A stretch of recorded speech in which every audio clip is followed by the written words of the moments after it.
E aí, pessoal, tudo bem? Sou o Elton Luiz, estou aqui para mais um episódio da NKCast. NK Bariátrica, falando sobre essa doença que assola muitos brasileiros, que é a obesidade. E hoje a gente entra definitivamente nesse assunto, trazendo mais detalhes com o responsável por essa super equipe, a equipe multidisciplinar da NK Bariátrica, que é o Dr. Nicolas Cruel. E também com a nutricionista a Sandy Speck. Vamos abordar diversos assuntos, então te convido a participar e a ficar conosco, porque tem muita coisa interessante por aí. Antes de mais nada, eu dou um oi para esses nossos convidados de hoje, né? O Dr. Nicolas já estivemos no primeiro episódio. Se você não viu, acho bom observar, porque a gente conversou sobre o início da carreira do Dr. Nicolas, junto com o pai, Dr. Nicolau, e aí ainda fiquei sabendo que o avô também era, né? Médico, cirurgião. Tudo bem, Elton? Tudo bem? Tudo certo. Maravilha. É uma carreira, né? Tem antepassados aí, né? Tudo bom, Sandy? Seja bem-vinda. Obrigada. Prazer em tê-la aqui. E tu também tem na família nutricionista, mais? Não, sou a primeira. Tu é a primeira? Então tá. Bom, temos várias histórias para contar e claro que o assunto que vai permear isso é a obesidade, né? Que não é estético, é muito mais sério, não é? É uma doença, como a gente já falou no primeiro episódio. Hoje a gente vai dar uma esmiuçada nisso. E como a equipe da NK pode auxiliar as pessoas nessa questão. Eu já vou começar descontraído, né? Porque sou eu, não posso ser diferente. Ela não aceitou o primeiro convite, é isso? Para trabalhar na equipe multidisciplinar, ela não aceitou. Não, foi difícil. Eu sou difícil. Foi difícil até trazer, até conseguir. Quando eu me formei, a gente vem com uma bagagem da faculdade um pouco distorcida sobre a cirurgia bariátrica, né? Me explica. Como se as pessoas fossem obesas porque elas querem e não são doentes psicologicamente ou fisiologicamente, né? Porque a obesidade realmente é uma doença gravíssima e é uma doença que assola o mundo inteiro. E as pessoas não têm dimensão do quanto que ela pode causar malefícios e muito a morte, né? E aí ele veio e chegou assim pra mim, olha só, quero falar uma coisa muito séria contigo. Daí eu falei, eu já tinha acho que eu estava com uns 3 anos de formação, já tinha feito pós-graduação em nutrição clínica, e aí eu tava começando a atender em consultório. E aí ele pegou pra mim e falou assim, olha só, eu vou começar a fazer cirurgia bariátrica, né, especificamente, estou me especializando, cada vez mais vou atender esse público, e eu quero saber se tu quer fazer parte da minha equipe. Aí eu olhei pra ele e falei, ai, Nicolas, bariátrica? Aí ele pegou e me respondeu bem assim, se não for tu, vai ser outra pessoa. Quando ele me falou isso, eu falei assim, não, então vai ser eu. Na mesma hora eu pensei, né, raciocinei tudo junto. Falei, não, vai ser eu, e aí eu pensei, assim, inconscientemente, e eu vou dar o meu melhor. Eu vou fazer essas pessoas, então, terem o melhor pré e pós-operatório e se tornarem pessoas com hábitos alimentares adequados e nunca mais ter, no caso, que se preocupar com a obesidade. E aí já faz 6 anos que eu estou na equipe e vivenciando muitas vitórias de muitos pacientes, né? Recebendo, às vezes, até outros pacientes que já fizeram há muito tempo atrás outras bariátricas e que não tiveram sucesso no acompanhamento de uma equipe multiprofissional e que agora começa a fazer parte da nossa equipe, pelo atendimento. Aí, nisso, começou a Rafaela na nossa equipe. Tá, então a Rafaela é a outra, é a psicóloga. E tem uma outra nutricionista, que é a Suelen. Que é a Suelen. E aí, até falando dessa questão multidisciplinar, é tão importante, por exemplo, a psicóloga também junto, que quando a gente atende um paciente e a gente tem algumas dúvidas em relação ao comportamento do paciente, como que pode ser, né, o pós-operatório desse paciente, a gente entra em contato. Então, a Rafa, a gente se conversa e, dependendo do caso, a gente aciona o Nicolas. Nicolas, olha só, tal paciente, a gente está com receio, porque esse paciente tem essa informação, ele pode ter tal problema pós-cirúrgico, tal. E aí, o Dr. Nicolas, não, vocês é que mandam. Então, eu acho muito interessante isso, de ele realmente respeitar a gente como profissional. Porque as pessoas sempre dão ouvido sempre ao médico, né? Se eu falo assim, não, tu tem que tomar vitamina D, e o Dr. Nicolas falar, não precisa, a pessoa vai escutar o Nicolas, não vai escutar a nutricionista, né? E o fato de ele dar essa voz pra gente é muito importante. Por isso que ele tá com a equipe, né, já há muito tempo, bem, vamos dizer assim, padronizada e já há anos, né? Então, não é pouco tempo com a mesma equipe, não tá se mudando os profissionais. Isso que eu acho muito interessante. Acertou? Pode dizer na frente mesmo, Pode. Senão já sai daqui. É disso pra mais, né? É? Disso pra mais. Né? E o que ela falou, tudo é real, porque assim, não adianta eu querer ficar, né, interferindo ou me metendo, né? O que eu falo para os pacientes assim, eu falo, a gente tem equipe, que o plano de saúde, eles têm que ter a liberação da nutri, do psicólogo e do clínico. Então, às vezes eles perguntam, né? Tá, mas se eu fizer com a equipe, vai ser aprovado? Não sei.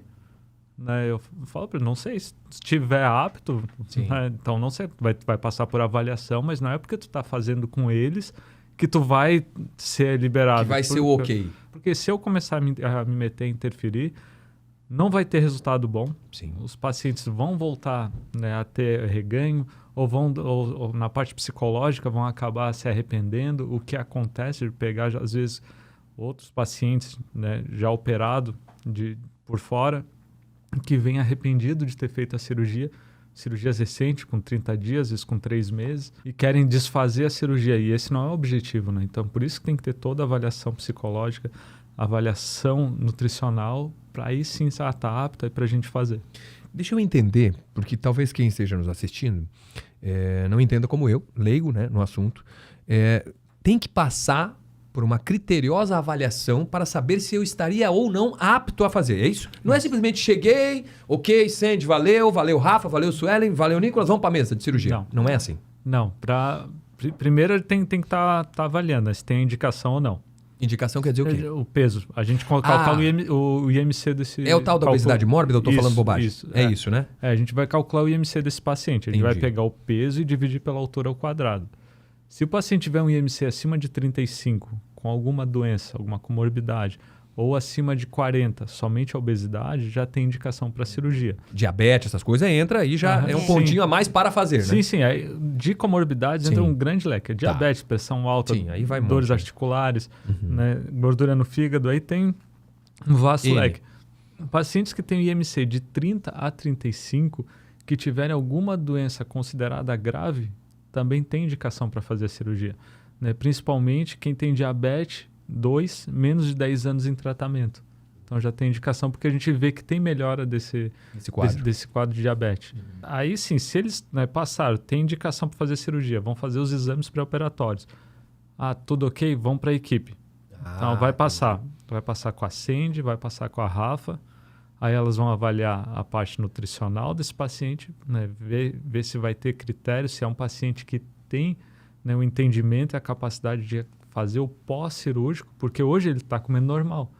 Vai fazer a cirurgia, vai para 50 ml, um copinho de café. Só que esses 50 ml vai satisfazer igual que tu faria antes, comendo bem antes. Entendi. Né? Porque o pouquinho que já vai entrar, já vai distender, já vai mandar o sinal, para de comer que está cheio. Então, isso é muito comum depois que são operados, né? Eu opero no dia seguinte eu libero a dieta. 50 ml cada 1 hora no hospital, 6 horas da manhã. 7 horas eu já passo para ver eles. Copinho. Daí eu já falo para eles, esse copo não é para te virar. Tu vai fracionar em 3 goles esse copo. E às vezes eu chego lá e eles não conseguem tomar o copo inteiro, porque já estão bem satisfeitos. Entendi. Digamos que eu estivesse com todos esses pré-requisitos, né? Doente, obeso, e eu chegasse lá e estava apto. Ok. Avaliou, fez os exames, tudo certo, passa para vocês. Aí, o que é avaliado? Aí começa o que come, é isso aí mesmo? O que eu primeiro avalio são os exames, né? Justamente a endoscopia, para ver se ele tem alguma gastrite, esofagite, que é uma inflamação, né, da parede gástrica.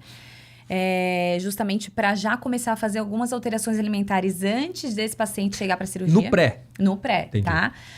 Ok. E na maioria das vezes eles têm realmente, né, alterações gástricas ou intestinais. Vamos dizer 100% dos pacientes, tá? Sim. Aí tem azia, má digestão, refluxo. Refluxo é o que mais dá, eu acho, né? Bastante. Dá bastante. E aí, juntamente, eu vejo se ele tem esteatose hepática ou não. E 95% dos pacientes que chegam para fazer, né, que querem fazer cirurgia bariátrica, estão com esteatose hepática, que é Aí. gordura no fígado. Isso, fala pro leigo aqui. Gordura no fígado. Gordura no fígado. E essa gordura no fígado tem vários graus, né, de vericidade e pode chegar até cirrose, câncer, enfim. Vem de quê? Ele vem do má consumo alimentar, principalmente de carboidratos refinados, que quer dizer açúcares e farinhas brancas. Farinhas brancas. Além disso, isso aí é o assim, é o... Sim, é o raso. Top one. Tá sendo... entendi. Agora, assim, o paciente consome excesso de calorias, vai acumulando mais gordura. Porque o que acontece? Quando o indivíduo ele vai comendo mais energia, mais caloria do que o corpo dele gasta, aquela energia ela vai ficar excedente. Então, o que o corpo pensa? Meu Deus, a Sandy consumiu 2.000 calorias, 2.000 calorias, ela precisa de 1.500. O que eu vou fazer com essas 500? Vamos pegar essas 500 e vamos armazenar. Ele armazena em forma de quê? De gordura. E aí, vai aumentando esse armazenamento. Então, se às vezes a gente pega um paciente com uma compulsão alimentar, aí às vezes ele passa de 7.000 calorias por dia. Então, cada vez mais vai armazenando mais gordura. Cuidado aí, a sua pochete pode ser um armazenamento. Não é? Exatamente. Cuidado, né? E aí, esse excesso de calorias armazenadas, que é forma de gordura, ela já é tóxica para o organismo. Então, às vezes, tem paciente que chega assim, chega até com exame, alguns exames de sangue não chegam tão alterados quanto os exames de imagem. E os exames de sangue, por exemplo, às vezes vem colesterol até um pouco alteradinho, mas nada demais. Mas nada que seja grave. Aí tem paciente que chega assim, senta, né? Começa a ver o exame, ele olha e fala assim... até que eu sou um obeso saudável, né? Não. Daí eu olho e falei, não, tá errado. Não. Na verdade, a partir do momento que você já tem gordura no corpo, você já é uma pessoa doente. Então, aí é que eu queria chegar, tá? Porque esse ponto é importante. E aí os dois podem me responder. Porque há uma cultura de que ser obeso existe saúde nisso, né? Não, eu estou tranquilo, eu estou bem, meus exames ali estão bem, eu estou fora do meu peso e eu estou bem. Isso não é válido, não é mentira, isso não. Não, até porque a obesidade é uma doença. Né? Então, E por que se insiste em dizer isso, será? Porque Não, tem deixa essa assim, tá boa. Estética, né? O pessoal acha que, só porque tu é obeso, tu não tá aceito esteticamente perante a sociedade. Mas é uma questão de saúde, não estamos falando de questão estética. saúde, a coisa não é estética. mais incrível que eu vejo, assim, depois de um ano, eu sempre faço a mesma pergunta para todos os pacientes. Hoje, tu te via há um ano atrás, quando tu olha tuas fotos, tu te enxergava do jeito que era, e o pessoal que vive contigo te via, né? Porque muitos chegam lá e falam, porque meu marido, minha esposa está dizendo que eu nem preciso fazer cirurgia. Sim. Aí um ano depois, quando chega lá, agora ele está muito bem, não sei o que. Tá. Aí como um ano atrás não precisava fazer e hoje está muito bem. Então, e porque a gente não se enxerga, né, como era. Daí a gente, quando está, né, na obesidade, não se vê obeso, os familiares também não enxergam a gente. Só que depois que emagrece, aí quando vê as fotos, ficam tudo horrorizado, né? Tu te enxergava? Porque pra quem não sabe, ele era obeso. Tô errado? Não. Tu te enxergava? Nesse exemplo Não. que tu usou. Não enxergava. Não enxergava. A Lelê também não me enxergava. Que é a esposa. E isso é comum, ninguém via assim. Depois de um ano, perder ali 40, 50 quilos. Muito mais do que estética. Claro que tem a estética envolvida, mas primeiro é a saúde, né? Não, eu já estava hipertenso, dor articular, cansaço. Não consegue fazer um exercício. Não consegue fazer nada. Se vai subir uma escada, chega com uma sensação de fadiga crônica e falta de ar muito excessiva. E a pessoa isso que fica muito reclama? desconfortável. Muito. Eu sento no lado de alguém, eu me sinto desconfortável, porque as pessoas me olham porque eu estou As esmagado. poltronas. Às vezes comentários, assim, né, da família em relação a alguns eventos sociais, em relação à comida. A gente não chega na obesidade porque quer. Então a gente vai indo e chega um momento que tu não consegue mais voltar. Né? Daí ficam falando, mas é fácil emagrecer, só fechar a boca. Né? E não é assim, né? Então tu tenta várias formas, não vai conseguindo, porque é uma doença. O que eu recebo muito em consultório, as pessoas inférteis não conseguindo engravidar porque estão obesas. Então, às vezes, também? um simples, né? Um sonho... Eu não sabia disso, gente. Sim, é sério? muito. A infertilidade causada pela obesidade. A obesidade traz muita alteração hormonal, né? E aí o corpo não responde a nada. Tireoide, insulina, estradiol, testosterona, libido, todo mundo reclama. Ninguém tá com libido, né? Que é obeso. Vocês são... É a última passagem antes de ir para a mesa de cirurgia com o Dr. Nicolas? Cada caso é um caso, né? Sim, claro. Então, tratados dependendo do individualmente. paciente, eu peço para ainda voltar mais 1, 2 vezes no consultório. Porque dependendo do peso, ele ainda deve emagrecer antes de chegar à mesa, para que os riscos da cirurgia diminuem. E o pós-cirúrgico também não seja tão sofrido. Digamos que eu fiz a bariátrica, tá? Estou aqui já procurando reorganizar minha vida para que eu volte a ser saudável. Fiz a bariátrica. Aí vem aquilo que você disse, Nicolas. Não, eu vou te dar gramas para você ingerir. Até quando eu vou nessas gramas? Quando que eu vou voltar? A tranquilidade de... Claro, não como eu antes, né? Não vou comer tudo que eu comia antes. Mas quando é que eu vou voltar a ter refeições, digamos assim? Tem as fases, né, do pós da bariátrica, né? Então, até a Cindy vai falar melhor, né? Mas a gente deixa 15 dias numa fase líquida, depois... 15 dias. 15 dias. E é suficiente? É suficiente. O corpo entende que é suficiente. Entende? Claro que são 15 dias, é um período que tu vai te sentir mais fraco, Sim. a urina fica concentrada. Mas é 15 dias que vão passar. Sim. Depois vai ter 15 dias na fase pastosa, para depois entrar na consistência normal. Na normal. Né? Então tu tem 30 dias aí que tu tem tratamento intensivo. E tem que respeitar bem essas fases. Yes. Porque a grande porcentagem de complicações, né, seria por conta de não respeitar. Né? Por exemplo, tu está na fase líquida, tem que ser 50 ml por hora. Aí chega ali, dá 4, 5 dias, o paciente resolve, não, hoje eu quero tomar um copo de coca grande ou eu quero comer um churrasco. Né? É igual tu pegar um balão e começa a encher ele com água. Tá. Vai enchendo, uma hora estoura. Se tu fizer isso, tá, no começo é a mesma coisa. É 50 ml e tu resolve um copão de 600, tu vai distender, vai romper, vai achar um ponto de fraqueza e vai complicar. Então, Essa complicação é o quê? uma fístula, um buraquinho.